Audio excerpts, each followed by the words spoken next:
Vijay respond. Sir ఇప్పుడు 40 నిమిషాలు wait చేశారండి. మధ్యలో కూడా ఏంటంటే రాధాబాబుని అగౌరవంగా మాట్లాడాను. ఇప్పుడు ప్రధానంగా పోతిన మహేష్ ఐడెంటిటీ క్రైసిస్ మీరు చూడండి. వాళ్ళ వైసీపీలో గొంతు సించుకొని మాట్లాడుతుంది ఎవరు?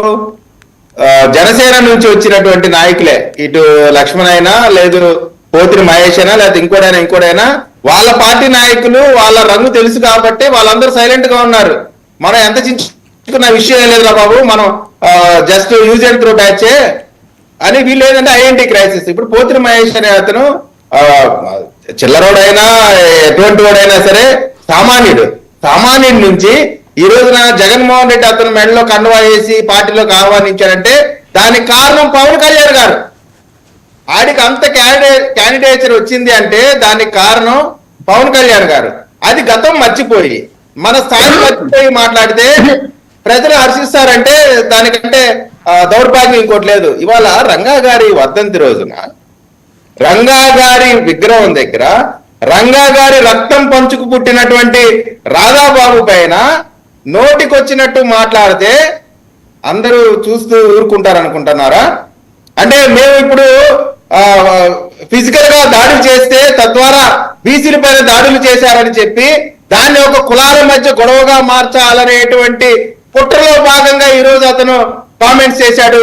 ఇదంతా కూడా తాడేపల్లిలో స్క్రిప్ట్ తయారు చేసుకొని బీసీలకి కాపులకి మధ్య గొడవ పెట్టడానికి చేసినటువంటి ఒక కుట్రలో భాగంగా ఈ రోజున పోతిన మహేష్ మాట్లాడాడు. దీనిపైన పోలీసు వ్యవస్థ విచారణ చేయాల్సినటువంటి అవసరం ఉంది. కాబట్టి పోతిన మహేష్ చిన్నవాడైనప్పటికి కూడా అతని గురించి మాట్లాడిన అవసరం లేనప్పటికి కూడా మాట్లాడిన విధానం అంశం చూస్తుంటే దీంట్లో కుట్ర ఉందనేది స్పష్టంగా అర్థమైతా ఉంది. ఏమంటాడు? కాపు రిజర్వేషన్ గురించి మాట్లాడతారా?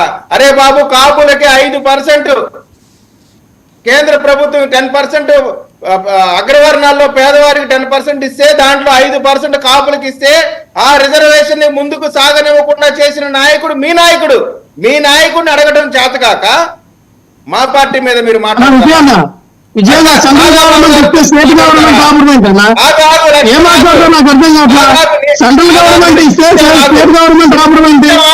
నిన్ను గుర్తించాము.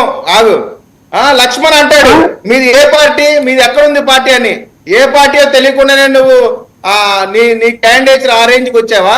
ఈ రోజు నీ మెడలో కండువా వేసిన జగన్మోహన్ రెడ్డి నీ ఎత్తు పొడుగు లావు చూసి కాదు, జనసేన పార్టీని చూసి, జనసేన నీకు ఇచ్చిన గౌరవం చూసి. గతం మర్చిపోమాకండి, ఎక్కడి నుంచి వచ్చామన్నట్టు వాస్తవాన్ని గుర్తించుకోండి. కాబట్టి వీళ్ళందరూ కూడా ఏదో గొప్ప విషయాలు ఏదో చెప్తా ఉన్నారు.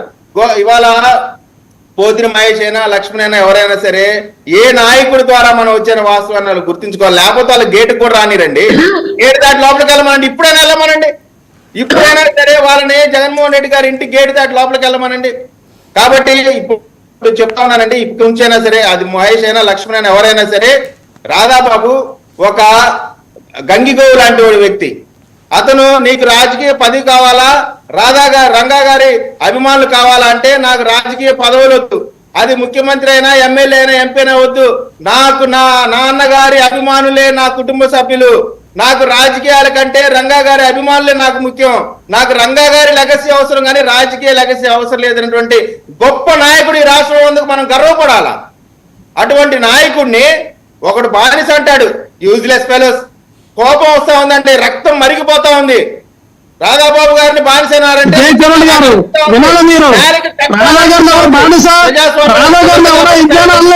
అర్థం చేసుకోండి. కాపు జాతిని కాపుల కోసం పోరాటం చేయనటువంటి నాయకుడు మీ జాతిని తీసుకొని ఒక కింద బానిసలుగా మీకు మీ రాజా గారు చెప్పండి, పవన్ కళ్యాణ్ గారు చెప్పండి, మీరందరూ కూడా కాపుల్ని తీసుకెళ్ళి చంద్రబాబు నాయుడికి పెద్దలుగా చంద్రబాబు నాయుడు గారి కింద బానిసలుగా భద్రతగా భావించి కాపుల యొక్క పౌరుషాన్ని, కాపులు కొనేటువంటి పౌరుషాన్ని చూపించండి, కాపులు కొనేటువంటి పరిస్థితులు చూపించండి. అంతేకాని ఒకరి కింద బతికే ఒకరి కింద బానిసలుగా బతికితే రాజ్యాంగం రావు, ఒకరి కింద బానిసలుగా బతికితే రాజ్యాంగం రావు. మీరు వెళ్ళి కాపులకి సంబంధించి ఏదో తెలుగుదేశం కాపులు కమ్మలు అవుతారు, కాపులు కమ్మలు వెళ్తున్నారండి. ఎవరికి అవసరం సార్ కాపులు కమ్మలు నిలదీయడానికి? ఈ రోజున మీ కోపులకి ఏం చేసినా కోపుల పేరు చెప్పుకొని కోపు జాతి పేరు చెప్పుకొని ఎమ్మెల్సీ తీసుకొని మీరు మినిస్టర్ పదవులు అనిపించుకొని తండ్రి పేరు తాను పేరు చెప్పుకొని మీరు పదవులు అనుభవించాలంట మీ లగసి దానికేనా ప్రజల కోసం పోరాటం చేయాలి ప్రజల కోసం నిలబడాలి నిలబడాలి కానీ అంతేగాని మీరు పదవులు పొందుకోవాలంట ఒకరు ప్రజా మార్పులు వేయడంట ఇందుకైనా మీ కోపులు తీసుకుని తాగిని పెట్టడానికి మీరు కోపుల్ని రచ్చుకుంటారు కోపుల్ని రచ్చుకుంటే మీరు ఎక్కడ తీసుకెళ్తారు అరుణ గారు రెస్పాండ్. మీ మీద చాలా సాఫ్ట్ కార్నర్ చూపిస్తున్నారు. సాఫ్ట్ కార్నర్ లేదు ఏమీ లేదండి, గొడవలు పెట్టడానికి తప్ప వేరే ఆప్షన్ లేదు. వాళ్ళు పోతిరి మహేష్ గారు ఏ సిచ్యువేషన్ అయితే అక్కడ ప్లాన్ ఏదైతే ఎగ్జిక్యూట్ చేశారో ఇక్కడ లక్ష్మణ్ అన్న కూడా అదే ఎగ్జిక్యూట్ చేశారు. సింపుల్ క్వశ్చన్ అండి, నేను ఒకటి అడుగుతాను. నిన్న కాక మొన్న వచ్చినటువంటి శ్యామల గారికి అధికార ప్రతినిధి ఇచ్చారు, మరి రేగ లక్ష్మణ్ రావణ జనసేన పార్టీ మరి వైసీపీ కండవ వేసుకున్న దగ్గర నుంచి యుద్ధం ప్రాక్టీస్ చేస్తున్నాడు మా అందరి మీద. పాపం అన్ని సమస్యలన్నీ ఆయన కొని తెచ్చుకుంటూ మరి ఎందుకు ఇవ్వలేదండి అధికార ప్రతినిధి వైసీపీ వాళ్ళు? నన్ను క్వశ్చన్ చేసే ముందు ఫస్ట్ ఇంకేం జరుగుతుంది ఈయన చూసుకోవాలి కదా మొత్తం విషయం. రెండోది ఇందాక ఒక డౌట్ రేస్ చేశారు ఆయన, ఆస్తులు పోగొట్టుకొని ఎప్పటి నుంచో జనసేన పార్టీకి పనిచేశారు పోతిన మహేష్ అని చెప్పేసి. నాకు ఇప్పటికీ అర్థం కాని విషయం, చాలా మంది నాయకుల విషయంలో ఇది క్లియర్ గా. పార్టీలోకి వచ్చేటప్పుడేమో అతి సామాన్యులుగా పార్టీలోకి వచ్చారు చాలా మంది. జనసేన పార్టీలోకి వచ్చేటప్పుడు వచ్చిన తర్వాత ఏమి బిజినెస్ చేయలేదు, పెద్ద ఉద్యోగాలు ఏమీ చేయలేదు, కానీ వాళ్ళ కార్లు ఆస్తులు సంపాదించారు. ఎలా వచ్చాయో నాకు కూడా తెలీదు. అదేదో ఆ మ్యాజిక్ ఆ టాక్టిక్ ఏంటో నాకు కూడా నేర్పించండి అని చెప్పేసి నేను అడుగుదాం అనుకుంటున్నాను. జనసేనలో ఉన్న వాళ్ళందరూ 100 కోట్లు ఉన్న వాళ్ళే కదండి, ఇందాకే స్టేట్మెంట్ ఇచ్చారు. కాదు అరుణ, జనసేనలో ఉన్న వాళ్ళందరూ 100 కోట్లు ఉన్న వాళ్ళట కదా.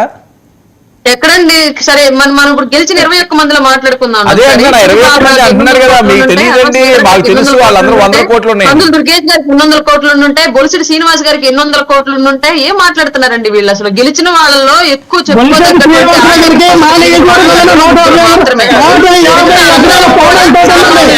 అసలు